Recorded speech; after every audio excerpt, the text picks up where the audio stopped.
Welcome to the business of film. Thank you very much. Thank you for having me. Yeah, no, this is great. This is the first time we're actually doing this in this office setup here. I might do it more. We'll see how this goes. This is kind It of is cozy. it's because I got a big chair. You like these big I leather like the chairs? big leather chairs, because I spend so much time behind a desk with the ergonomic chairs. Not Right. so comfy. My name is James Navler. I am currently a writer-producer of television. I also am chair of the School of Creative Industries at Ryerson University. What do you see as the current state of quote unquote film education? What do you say to those people who are trying to figure out, okay, what should I do with my career? How should I start my career on an educational path that's the way they decide to go? For sure, and film school can be seen as being really broadly described because there's different types of film schools, and whether it's television or film, or in our case, more on the business side, creative industries. So part of it is you have to step back and say, what do I want to eventually be? If you want to be a director, and that is your dream, then it makes sense to go to a traditional film school, an NYU, a USC, that kind of school where it's really about the craft. You're learning the history of film. You're learning image arts at Ryerson's another example. You're learning the history of film. You're learning the context, mise en scène, the craft of film, the art of film. If you want to be a producer, then there are a lot more paths and some new paths that didn't exist 5 years ago. So you could go to RK School of Media, which is great for television or film producing. You could go to the States, in which case you usually would have to do a master's as well because their undergraduate programs are not as strong as the ones in Canada. And their master's programs are prohibitively expensive. Mm-hmm. Or you could take the business route.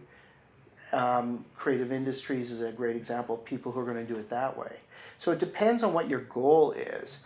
And then it's not just the education, it's what you do while you're being educated. It's if someone wants to be a screenwriter, they can go to screenwriting school, they can go to a film school undergrad, they can go to a master's program, but if they're not writing, it's not going to make a difference. Right. It's that 10,000 hours that Malcolm Gladwell talks about in Blink. Right. So you have to write 10,000 hours worth of scripts to get even close to becoming a writer. Right. So it's that experience. So it's a mixture of things. But schools that are geared, like creative industries, towards the business side of things and the industry side of things, those are really new. So we've only been in existence for 4 years. And we're already seeing that our students have a leg up if that's what they want to be. And why do you feel your students have a leg up? What are you actually seeing as the thing that they're coming out of the program that they're able to achieve that, say, somebody who hasn't been in the program isn't able to achieve? Well, and again, they're not going to be able to, they do not have a leg up if they want to be screenwriters or directors or art directors or... So you really got to separate the craft of say, in this case, we're The talking art, film, the art. of the art. But I do want to talk more broadly as well. Yeah. But just for the purpose of this Yeah. question, we are talking in the film milieu. You're very much separating the craft of filmmaking from the business or the producing side of filmmaking. Absolutely, Okay. absolutely. And so on the business and producing side of film or television or new media, and I don't see there being silos between them really. I see them as being pretty much, you move from one sector to the other pretty fluidly now.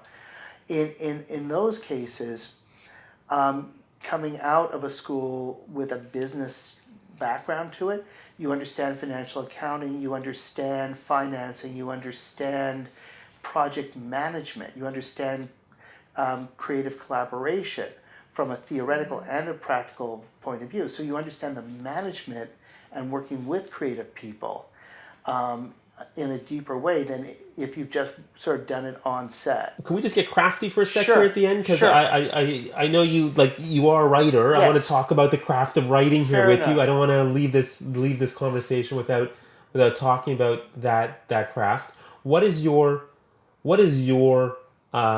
regime?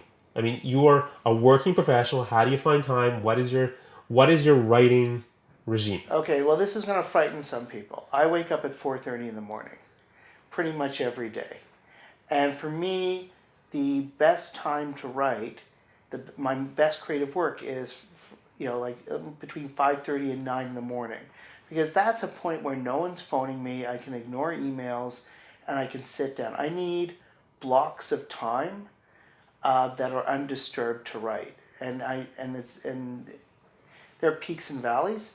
Because I teach, I have more flexibility, obviously, in the summer when I'm not teaching classes. So June, July is probably my peak amount of writing time, but I write all through the year, and I am very, unless there's a crisis or I'm launching a new course, I'm very disciplined about trying to write every day, and if I can't write every day, doubling up on the weekends.